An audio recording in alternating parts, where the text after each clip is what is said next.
Alors on est le 27 avril et je suis très contente de vous retrouver aujourd'hui pour une nouvelle vidéo qui traitera du sujet de la nuit noire de l'âme. Du coup j'avais envie de faire cette vidéo parce que moi-même je suis passée par cette souffrance et je pense que ce sera intéressant pour vous d'avoir un témoignage de quelqu'un qui est passé par là et de vous montrer qu'on peut s'en sortir, qu'il y a des techniques entre guillemets pour s'en sortir et que votre condition à l'instant T n'est pas figée. On pourrait évidemment donc penser que de mon côté tout va bien, tout est beau, tout est rose et que je n'ai jamais vécu de grandes peines ou quoi que ce soit dans la vie pour faire des vidéos aussi légères sur la manifestation et compagnie, mais ce n'est pas le cas. Si j'en suis là où j'en suis aujourd'hui, ça a été un long chemin, un long parcours périlleux dans la recherche de ce quelque chose qui me manquait et qui vous manque certainement à vous aussi, ou en tout cas que vous pensez qu'il vous manque. Donc voilà, pour aujourd'hui nous allons partir sur une vidéo témoignage où je vous raconterai comment je suis tombée dans cette nuit noire de l'âme et comment j'en suis sortie et surtout ce que j'en ai compris avec le recul. Car la façon dont on expérimente les choses à l'instant T sont complètement différentes de la façon dont on les perçoit une fois qu'on en est sorti. Alors pour faire un topo rapide, disons que jusqu'à mes peut-être 25-26 ans, j'ai vécu ma vie en ce que j'appellerais pilote automatique. C'est-à-dire que je vivais la vie sans trop me poser de questions. J'ai été élevée dans la religion, donc j'avais des croyances qui n'étaient pas extrêmement bien assises, mais j'avais quelques croyances et surtout en fait je ne me posais pas de questions. Je vivais cette vie en étant Charlotte, de 0 à 26 ans, qui vivait cette vie-là et voilà, et qui faisait ce qu'on attendait d'elle, entre guillemets, c'est-à-dire qui vivait tous les jours, qui mangeait, qui allait à l'école, qui sortait, qui avait des amis, des grandes joies, des grandes peines. Et dans cette période où j'étais en pilote automatique, la vie n'était pas toujours très rose avec moi. Notamment, j'étais blindée de croyances limitantes, j'étais quelqu'un de très complexé. J'avais des rapports familiaux, amicaux et amoureux, pour la plupart du temps complètement catastrophiques. Et je traversais la vie comme ça en ayant cette image qu'elle était injuste et dure et compliquée. Et j'avais même des tendances parfois un peu à avoir des idées noires. Tout a commencé à changer, je ne sais plus l'année, je crois que c'est 2018, à la mort de ma grand-mère. C'était mon premier décès en tant qu'adulte, la première fois que j'étais confrontée réellement à la mort en tant qu'adulte, et ça a provoqué chez moi un espèce de choc. Pendant environ 2 semaines, j'ai eu des phases de dépersonnalisation. J'appelais ça comme ça à l'époque, mais avec le recul, aujourd'hui je vois les choses autrement. Donc dépersonnalisation, c'est des moments où vous sortez de votre corps. Disons que vous ressentez le je suis, mais ce je suis n'est plus assimilé au corps. C'est comme si, pendant des laps de temps, pouvant aller de 30 secondes à 10 minutes, le monde environnant s'effaçait. Vous n'étiez plus que la conscience et le monde s'efface. Donc ça, c'était une période de ma vie qui a été un peu compliquée, parce que ça a été une période où j'ai été amenée en premier lieu à me poser des questions. Suite à ça, j'ai eu plusieurs rencontres amoureuses qui ont vraiment donné de sacrés coups de pied dans la fourmilière et qui m'ont amenée à me pencher de plus en plus vers la spiritualité. Jusqu'au jour d'une certaine rencontre donc, que j'ai fait fin 2019 et qui a été, disons, la rencontre de trop. À l'époque, je mettais le mot rencontre flamme jumelle sur cette personne. C'est un mot que je pourrais toujours utiliser aujourd'hui parce que c'est un mot qui me paraît adapté. Après, peut-être que ma définition de flamme jumelle est différente de celle que vous avez à l'instant T. Puisqu'on trouve tout un tas de choses sur internet qui, pour moi, sont pour la plupart complètement fausses sur le sujet de la flamme jumelle.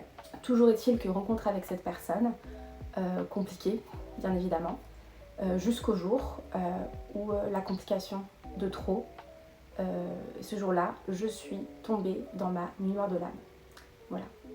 Et c'est drôle, enfin non c'est pas drôle, je pense rigolo, mais ce qui est drôle c'est que je peux me rappeler encore aujourd'hui le jour, l'heure, la seconde à laquelle vraiment tout a basculé. Où je suis passée de cette conscience de la vie pilote automatique à renversement, nuit noire de l'âme. Donc une longue introduction maintenant pour vous expliquer qu'est-ce qu'une nuit noire de l'âme. Donc sensitivement, j'ai toujours comparé ça à une dépression. C'est-à-dire que c'est une période de sa vie où règne le vide. C'est-à-dire qu'on n'a pas réellement... c'est pas de la tristesse ce que l'on éprouve à ce moment-là, c'est un profond vide, c'est le rien. Et c'est un rien qui est vertigineux. C'est quelque chose, c'est une sensation qui est indescriptible avec des mots. C'est vraiment, vous passez d'un environnement normale où tout se passe normalement, où vraiment vous êtes sur les rails de la vie, vous avancez sans vous poser de questions, et d'un coup le train déraille et vous vous retrouvez seul, au milieu de nulle part, au milieu de rien, et ce rien devient la chose la plus terrifiante que vous n'ayez jamais vécue. Et sur le moment, on ne comprend pas trop en fait ce qui se passe parce que c'est pas un rien qui, en tout cas dans les premiers temps, empêche de vivre. On peut continuer à avoir une vie normale, mais c'est extrêmement compliqué parce qu'on se sent tout le temps en décalage avec l'extérieur. Un décalage où on a l'impression d'être là et qu'il y a comme un voile, et il y a les autres. Donc dans les premiers temps, on continue à composer avec ce réel et jusqu'au moment où en fait on lâche, on n'essaye même plus de continuer à vivre dans ce réel puisque vraiment on ressent que non, il y a eu quelque chose, il y a une coupure et que rien ne sera plus jamais comme avant. Le jour, la seconde où je suis tombée dans ma mémoire de l'âme, je me souviens très bien de sensitivement ce qu'il s'est passé. J'ai reçu un choc à l'ego, donc un choc. Mon personnage, on va dire, a reçu un choc visuel. Et d'un coup, c'est comme si le monde s'était écroulé. Et je me suis retrouvée, en fait, j'ai eu cette sensation d'être coincée dans mon corps. En fait, avec le recul, je me rends compte que c'est la première fois de ma vie que j'ai senti la conscience d'être. Et la conscience, c'est quelque chose qui ne peut pas s'éteindre, qui ne peut pas se mettre sur pause, qui ne peut pas s'effacer. C'est quelque chose qui est là et qui est tout le temps là. C'est la conscience, c'est vraiment être. J'ai ressenti le être. Et à ce moment-là, j'ai ressenti le être bloqué dans un corps. Je me sentais clairement comme un lion en cage. J'avais envie que le être, la conscience, s'éteigne. Je ne supportais plus l'idée d'être coincée dans ce corps comme dans une prison. Et c'était extrêmement douloureux. Et comment je l'analyse aujourd'hui avec le recul, tout simplement, en fait, c'est exactement ce qui s'est passé. C'est un jour où vous prenez conscience de la séparation. Prenez conscience que vous êtes la conscience, que vous êtes le tout, mais qu'à l'instant T, vous êtes coincé dans une boîte. Et la séparation avec le reste, donc sentir que les objets autour de nous sont en fait séparés, ça devient quelque chose d'extrêmement anxiogène. On sent que ce n'est pas la vérité. On sent qu'on est comme coincé dans un cauchemar en fait, où les choses ne sont pas réelles. Et pourtant, on est bloqué dans ce corps, donc on ne peut pas lutter contre ça puisque on est. Et donc ce jour-là, j'étais dans mon lit, incapable de m'endormir, incapable d'arrêter d'être. Et en fait, c'est ça. Vraiment, le choc que ça m'a fait, c'est je suis là, je n'aime pas ce que je suis en train de vivre. Seulement à l'instant T, je ne peux pas arrêter d'être. Et la seule chose qu'on aimerait à l'instant T, c'est justement arrêter d'être. On n'a pas envie de mourir, parce que je pense qu'instinctivement, on sent que la mort n'est pas la solution.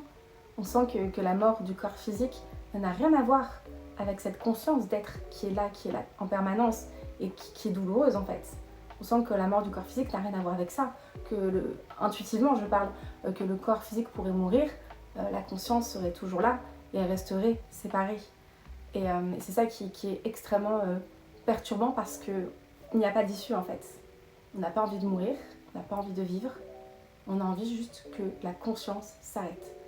On a envie d'arrêter d'être séparé.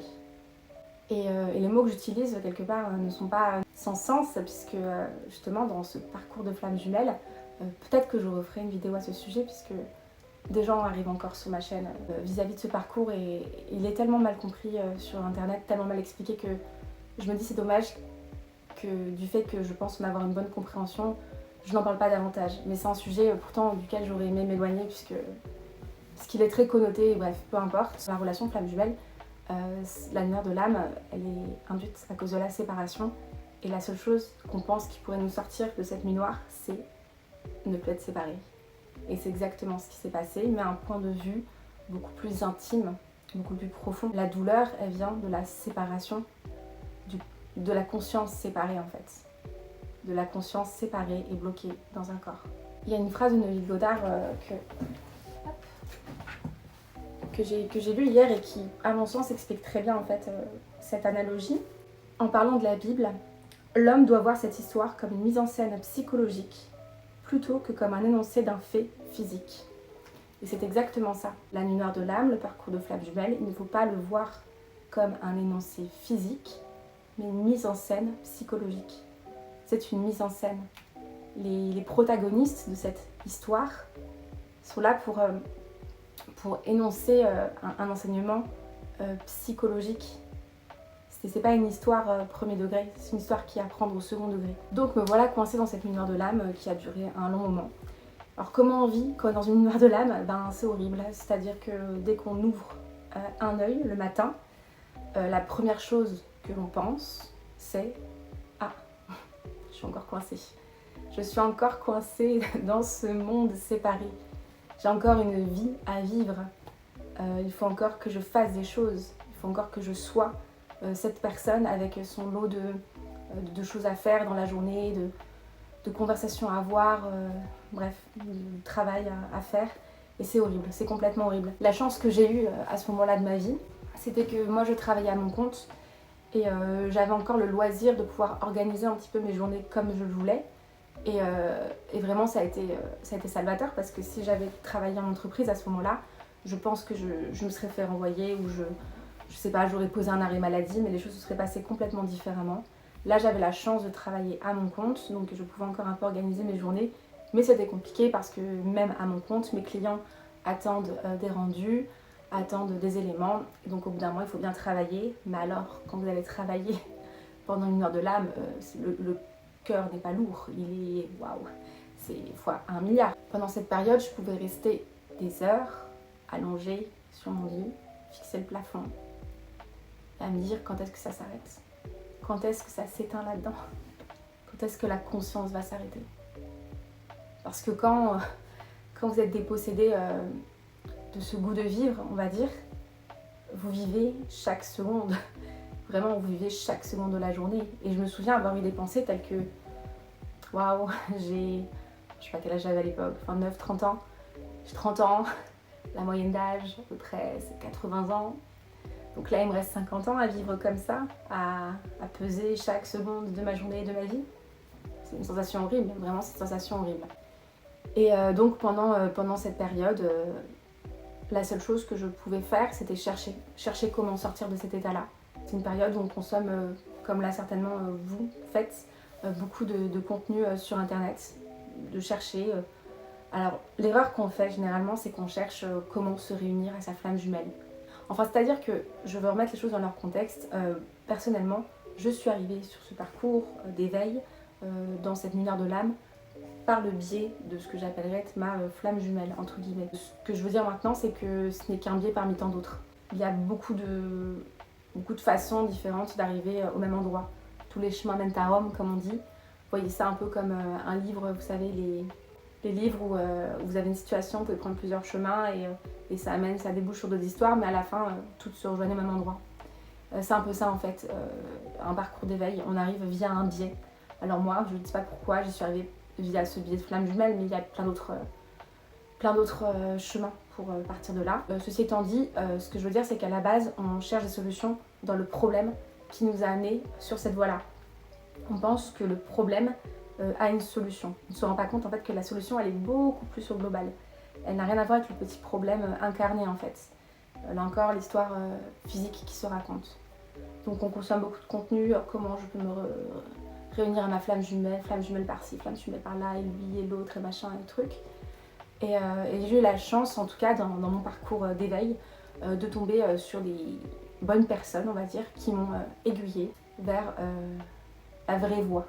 Enfin moi, ce que j'appelle la vraie voie, parce que c'est celle qui m'a sauvée complètement. Et donc cette voie, c'était la voie de la non-dualité. C'est pour ça que j'aurais tendance à vous dire souvent que toutes les réponses sont dans la non-dualité. Du jour où j'ai capté le principe de non-dualité, le jour où j'en ai entendu parler, que j'ai commencé à l'époque, je regardais des satsangs de Pierre et Gérald qui sont toujours excellents et disponibles sur YouTube. Là, il y a une brèche qui a commencé à s'ouvrir et la lumière qui a commencé à rentrer. Après, c'est des brèches. C'est des brèches et croyez-moi, elles s'ouvrent tout doucement. Et quand la lumière a commencé à rentrer, j'ai commencé à comprendre que les réponses n'étaient pas dans la pièce de théâtre qui était en train de se jouer, mais étaient bien au-delà de ça, que c'était quelque chose de beaucoup plus profond. J'ai commencé à remettre réellement en cause tout mon réel et j'ai fini par comprendre le message qui était caché, entre guillemets, derrière cette histoire de parcours de flamme jumelle.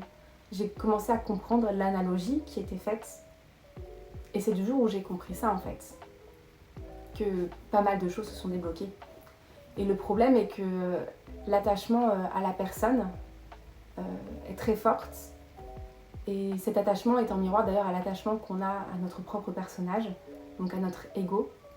Cet attachement à ce qu'on pense être le réel est très fort parce que c'est tout ce qu'on a toujours connu dès lors qu'on a ouvert les yeux sur cette terre et qu'on a pris pour réel. Donc accepter de lâcher ça, de lâcher cette croyance. La croyance, la propre croyance du soi, c'est l'épreuve la plus dure que vous n'aurez jamais à vivre dans votre vie. On vous demande de remettre en cause tout ce que vous voyez, tout ce que vous entendez, tout ce que vous savez. On vous demande de remettre ça en cause en vous disant tout ça est faux. Tout ça est faux, c'est pas ce que tu es en train de voir, c'est pas ce que tu es en train d'expérimenter, mais je t'assure que tout ça est faux. Bah, croyez-moi, c'est vraiment, il faut être bien accroché pour continuer dans cette voie-là et accepter que malgré tout, malgré les apparences, c'est peut-être là la vraie réponse. Donc maintenant, la non-dualité, j'en ai déjà parlé, mais petite piqûre de rappel ne sera pas trop pour ceux peut-être qui arriveront même par ici grâce à cette vidéo. Non-dualité, c'est la mort de l'ego. Et réaliser que ce qu'on a toujours pris pour être le soi n'est en réalité pas le soi. Et par là, j'entends ça dans un point de vue purement premier degré. C'est-à-dire qu'on réalise que cette enveloppe corporelle, tous ces goûts, tous ces affinités, toutes ces passions, toutes ces craintes, toutes ces peurs, ce n'est pas nous. Ce n'est qu'un avatar qu'on est en train d'incarner sur Terre. Et que ce que l'on est vraiment, c'est la conscience. La conscience une qui s'est incarnée dans un petit corps, dans le but, je ne vais pas trop parler de but, de vivre une histoire pour expérimenter la matière. C'est-à-dire que c'est ce qu'on a vu dans la précédente vidéo, la conscience, elle est une. La conscience, c'est la possibilité du tout. C'est la possibilité du bien, la possibilité du mal, la possibilité de tous les extrêmes. Mais pour pouvoir toucher à ces extrêmes, il faut pouvoir expérimenter, physiquement parlant, avec les sens, avec des situations, avec des histoires. On ne peut pas vivre une histoire seule, donc il faut vivre une histoire avec des gens qui renvoient en miroir pour vivre les choses en fait. Et c'est pour ça qu'on se retrouve dans ce monde duel, où les choses sont séparées. Parce qu'elles sont séparées, on peut expérimenter, on peut interagir, on peut ressentir, on peut comparer, on peut vivre en fait, tout simplement. Et du jour en fait où j'ai pris conscience de cette non-dualité, et que j'ai pris conscience que ça, ce n'était pas moi, qu'avant l'idée je suis Charlotte, il y avait simplement le je suis, et que le je suis était le vrai soi, vraiment c'est là où tout a basculé. Après c'est un basculement qui a été très progressif. Dans mon cas ça s'est fait sur plusieurs mois, mais comme j'aime à le dire, ça c'est quelque chose qui peut se jouer en 15 secondes. Réellement, moi ça a pris plusieurs mois parce que mon attachement à mon ego personnage était très résistant. C'est très résistant, enfin c'est quand même fou de se dire demain je vais réaliser que ça ce n'est pas moi. Que là ce qui est en train de parler, ce que je vois à la caméra ce n'est pas moi. Que ce n'est juste qu'un avatar. Que tout ce que je pense, tout ce que je ressens vis-à-vis de mon réel n'est pas vrai. Que mon réel n'est pas vrai. Que le réel n'est que la projection de ce que je suis en train de projeter, tout simplement. Et ça, c'est quelque chose, c'est quand même assez costaud. C'est quand même assez costaud à appréhender. Ce que je pense, c'est que de toute façon, quand on est dans ce parcours d'éveil, on n'a pas le choix. Dans le sens où, une fois qu'on a foutu un pied dedans, on ne peut pas faire machine arrière en fait. On ne pourra jamais revenir au point d'avant de vivre la vie en pilote automatique sans se poser des questions, puisque les questions, de toute façon, ont déjà été posées.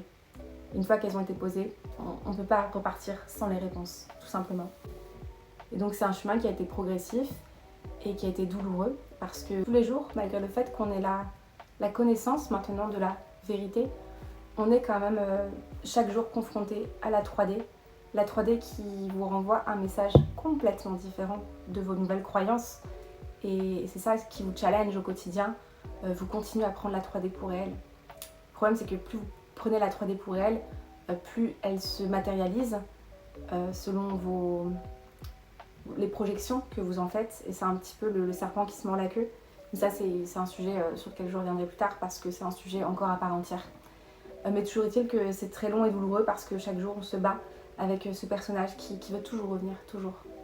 il veut toujours, il veut pas lâcher. Il nage pas comme ça aussi facilement. Et c'est très compliqué de rester fixé dans la conscience. Le parcours est toujours aussi douloureux et devient toujours plus douloureux. Plus on se bat contre maintenant ce qu'on sait être la vérité, plus on lutte contre ça, plus c'est douloureux. Jusqu'au jour où on lâche complètement. Et c'est fou parce que dans cette histoire de flamme jumelle, les premières choses qu'on apprend quand on commence à prendre connaissance du concept, c'est que l'issue de tout ça, c'est le lâcher prise et la réunion à l'unité. Sauf que sur le moment, on prend ça pour premier degré. Le lâcher prise sur la relation avec l'autre, la réunion avec l'autre, pas du tout. Le lâcher prise, c'est le lâcher prise face donc à cet ego, face à cette vie. On lâche prise et comment ça s'est traduit par exemple chez moi, c'est quelque chose qui se fait naturellement, c'est organique, c'est pas quelque chose que l'on décide avec le mental, puisque le mental de toute façon est relatif à l'ego. Et c'est certainement jamais l'ego qui dira ok maintenant tu sais quoi je lâche prise, ça n'arrive pas. Mais ce que je veux dire c'est que c'est quelque chose qui se fait organiquement, c'est un ras-le-bol, c'est un moment, c'est vraiment l'ego lâche, l'ego abdique. Et on se rend compte que la vie est plus grande que nous.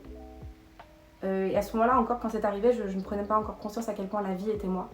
Mais on se rend compte que la vie est plus grande que nous, que l'on n'a aucun contrôle sur rien, qu'on peut se battre, mais c'est toujours se battre contre des moulins à vent, que ce qui doit arriver arrive, qu'on ne peut pas lutter en fait, tout simplement. Et ce jour-là, c'est comme si on s'était fait... alors je sais pas s'il y en a ici qui font du surf, moi j'en fais pas personnellement, mais j'ai beaucoup d'amis autour de moi qui en font. Et souvent ça arrive qu'ils se fassent prendre dans une vague, et là arrive ce qu'on appelle la machine à laver. On se fait prendre par une vague et puis on n'a pas le temps de revenir à la surface, qu'une autre nous prend, une autre nous prend. Et plus on se débat en fait contre ces vagues, plus on se fait ensevelir sous les vagues. Le lâcher prise, c'est accepter de dire ok, là peut-être que je vais mourir, mais je lâche, je vois ce qui se passe. Et clairement donc le jour où on lâche, c'est le jour où on se dit ok, la vie est plus grande, de toute façon c'est elle qui décide. Donc au lieu de vouloir me dire toujours oui mais, ok, je laisse faire la vie. Je laisse faire la vie, je fais confiance à la vie et je vois. Et la vie c'est pas compliqué, dès que vous lâchez, elle vous prend et elle vous amène sain et sauf sur le rivage, tout simplement. Et lorsque vous vivez une première expérience sauvetage par la vie elle-même, sans que vous n'ayez à vous débattre de rien, quand vous voyez qu'en fait tout est organique et tout se passe simplement, à un moment où on décide juste en fait de lâcher prise, d'arrêter de lutter, ça crée en soi une certaine confiance vis-à-vis de la vie. Et cette confiance, cette foi qui va vous drainer pour toute la suite de votre parcours personnel d'éveil en fait. Une fois qu'on a eu une preuve, ça fait grandir la foi. Et la foi, que ce soit en manifestation, que ce soit juste en termes de parcours d'éveil, c'est la chose la plus importante. Et ça encore, c'est un sujet pour lequel je ferai une vidéo à part entière, tellement c'est un sujet important. La foi. La foi, c'est ce qui vous sauve de tout. Et donc voilà, donc du jour où j'ai accepté de tout lâcher, eh bien, je me suis rendu compte que quand on lâche, eh bien, on ne meurt pas. Quand on lâche, il ne se passe rien, si ce n'est que du positif. Et c'est à partir de ce jour-là qu'on commence à faire confiance, qu'après les choses se mettent en place et qu'on commence à comprendre que cette vie, que l'on remercie de nous avoir sauvés, n'est en fait que nous, que c'est cette même conscience que l'on est, qui nous faisait si peur, qui en fait nous a sauvés. On ne subit pas la vie. On est co-créateur de la vie, réellement. Et couplé à ça, donc un tas de sensations, donc de complétude, de se sentir complet en soi. Parce que lorsqu'on réalise que l'on est le tout, on réalise qu'on a besoin de rien. Et j'insiste bien sur le terme besoin. Parce que la différence qui fait qu'une manifestation va fonctionner ou non, c'est passer du besoin à l'envie. Le besoin, c'est relatif à l'ego. C'est le petit personnage qui pense qu'il a besoin. Parce que si la chose n'arrive pas, il ne va pas être heureux, il ne va pas être content, il va mourir parce que passer du besoin à l'envie, c'est vraiment la clé de tout. Quand on réalise qu'on n'est pas l'ego, alors on n'a pas de besoin. Quand le besoin se transforme en envie, juste une impulsion d'expérimenter, ça s'expérimente. Et c'est pour ça que ce soit dans les relations de flammes jumelles ou n'importe quel autre parcours d'éveil, on dit qu'il ne faut pas faire les choses avec ego. Mais là encore, cette phrase est très mal comprise. Ne pas faire les choses avec ego, c'est-à-dire que les désirs ne doivent pas émaner du personnage. Car lorsque cela émane du personnage, on est sur un besoin. Alors que quand ça émane juste de la conscience a juste envie d'expérimenter. Elle n'a pas besoin, car la conscience sait qu'elle est le tout. Donc elle n'a besoin de rien. Elle n'a pas besoin d'une validation extérieure. Elle n'a pas besoin, et quand je dis validation extérieure, c'est pas validation forcément de réconfort sur qui elle est. Ça peut être tout, toutes les expériences que l'on a envie de vivre. Être riche par exemple, avoir de l'argent, ça ne devient plus un besoin, car on sait qu'on est la conscience et que la conscience c'est tout. C'est déjà cet argent, c'est déjà tout, c'est vraiment. Alors ça paraît bête comme tout dit comme ça, mais réellement la complétude c'est ça. La complétude, vous ne la trouverez jamais dans l'extérieur. Et j'avais fait une vidéo là-dessus. Pendant un parcours d'éveil, on dit qu'il faut se recentrer sur soi, trouver la complétude en soi. Et du coup, la complétude, elle ne se trouvera pas avec un nouveau travail, un nouveau lieu de vie et compagnie. Puisque ça, c'est de l'extérieur, encore une fois. Je pense que cet extérieur va combler un intérieur. Et donc, on essaie de combler les besoins du petit personnage. Ce petit ego, ce petit avatar qui a des besoins, des envies, des préférences.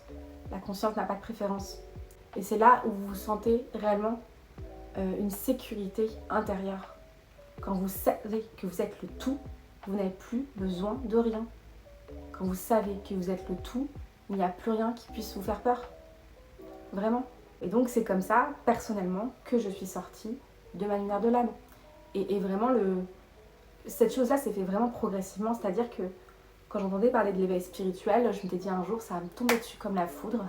Parce qu'il y avait ça aussi dans ma recherche de sortir de la nuit noire, juste avant de lâcher prise, c'est que je cherchais. J'avais compris, fini par comprendre que ce qui serait salvateur, ce serait mon éveil spirituel. Vraiment réaliser que je suis un avec le tout. Et donc je cherchais ça, je cherchais. Mais quand on cherche, qui est-ce qui cherche? C'est l'ego. C'est le personnage blessé qui cherche. Et il cherche quoi? Il cherche quelque chose d'extérieur à lui. Alors plus on cherche l'extérieur, moins on trouve. C'est le jour où on lâche, où on trouve. Et vraiment, le jour où j'ai trouvé, je ne me suis même pas rendu compte que j'avais trouvé. C'est-à-dire que j'ai commencé à revivre, à intégrer toutes ces notions dont je viens de vous parler, mais je ne mettais pas de mots dessus. Je ne disais pas, alors là, je suis en train de vivre aussi parce que je fais ça. Ça a été un long travail d'introspection après ça, pour aujourd'hui pouvoir vous mettre les mots sur ce que j'ai vécu factuellement avec des mots, mais sur le moment, c'est quelque chose qui se vit, qui se ressent, et sur lesquels on ne pose pas de mots. Et un jour, on se réveille et on se dit, bah tiens, c'est là en fait. C'est là, mais depuis combien de temps c'est là? Moi, ça faisait quelques jours, quelques semaines, je ne sais même plus. Et d'un coup, on se dit, bah, c'est là en fait. Et là, on ressent cette espèce de soulagement et d'ouverture. Moi, j'avais dit que c'était comme une ouverture de cœur. C'est-à-dire qu'il y a quelque chose à l'intérieur du corps physique, une sensation indescriptible.